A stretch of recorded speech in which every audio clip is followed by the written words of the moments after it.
Hi, welcome back to my channel. My name is Claire. This is Clarity Planner Company, and I talk all about planning and gently shifting your life into alignment with your authentic self and your soul's purpose.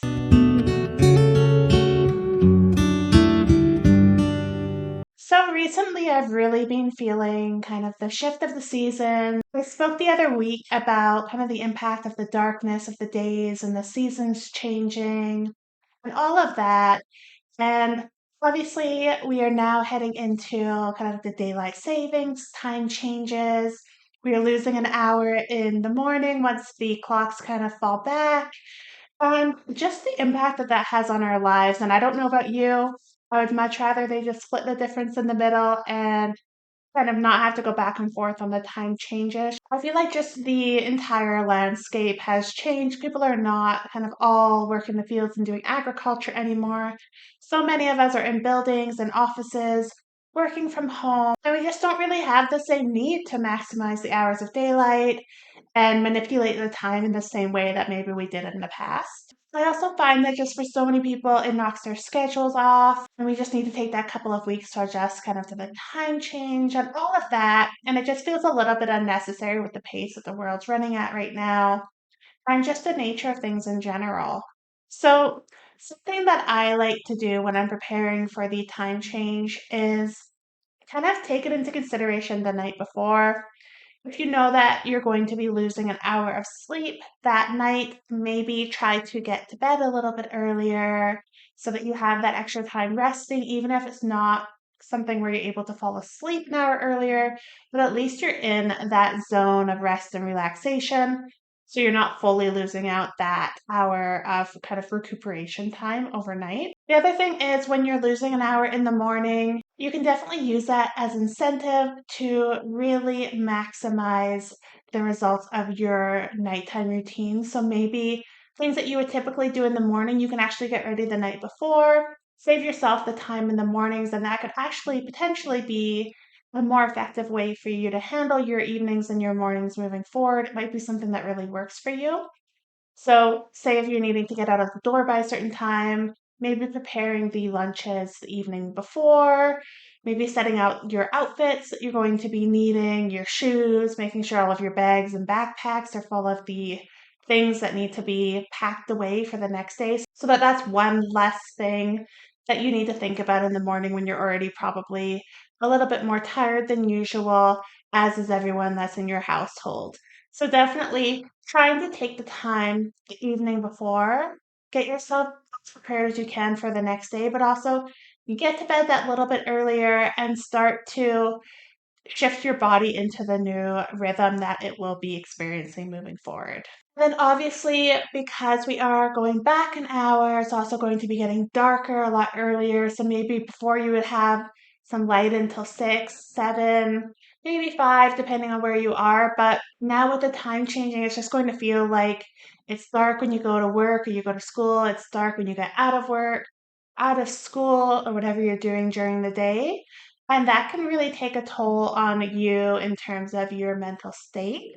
So if you are able to, when you have a lunch break or some sort of break throughout the day where it is still light out, I would highly recommend that you try to get yourself out for a walk.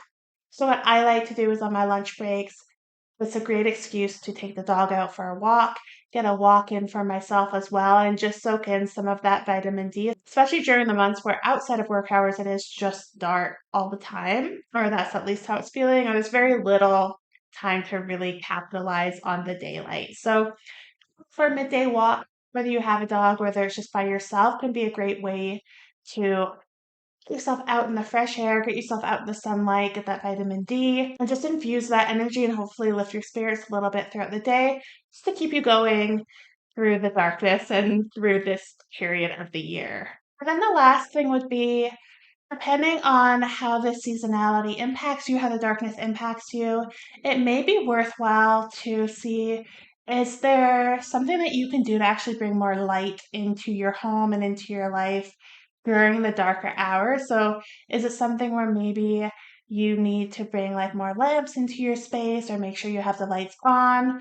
rather than off, which you might be used to, kind of just leaving the summer season. What can you do to bring more brightness into your life, into your day-to-day activities, whether it's in the morning as you're getting going, or maybe in the evening when you get home from work or you're wrapping up your day and you know that you still have those couple of hours of things to do around the house before you ultimately want to wind down? Having the brightness and the lights within your space can actually really help to keep your energies up and to stop you kind of feeling like when you sit down, you're just done for the day and you're wanting to just go straight into that rest mode and that hibernation mode that this season does bring out in a lot of us. Adding that light around your space can be really, really helpful in terms of helping you to keep going, get everything down on your list so that you're truly able to relax psychologically and mentally because you have accomplished all the things that you set out to do that day rather than laying in bed and worrying about all the things that you did not do or that you still have to do because they're not checked off of your list just yet. Getting that light and that energy around you and infused into you so that you can keep going, get your stuff done, stay on track can really help just with keeping up your energy levels throughout the season. Those really are my main tips for kind of making it through this transition of the daylight savings, making it through this season of darkness, and that's allow yourself to get to bed and start to unwind a little bit earlier in the evening than you would normally, getting yourself prepared the night before for the next morning so that you're not finding yourself scrambling. Try to get out into the sunlight during the hours that it is available. And I would suggest utilizing your break during the day for that. And just get yourself moving, get yourself into the sunlight, and experience that and bring that light into your life. And then lastly, try to incorporate more light, more brightness around your home to counteract the darkness that is surrounding us during the season so that you can make sure that you get all of your things done. You're not falling off track. You can feel good about what you've done when you go to bed and really just stay on track throughout this season of the year. If you have any other tips, please leave them in the comments below. As always, if you did enjoy this video, I would love it if you could give it a like and subscribe if you are interested in seeing more. And as always, I am wishing you a beautiful week ahead.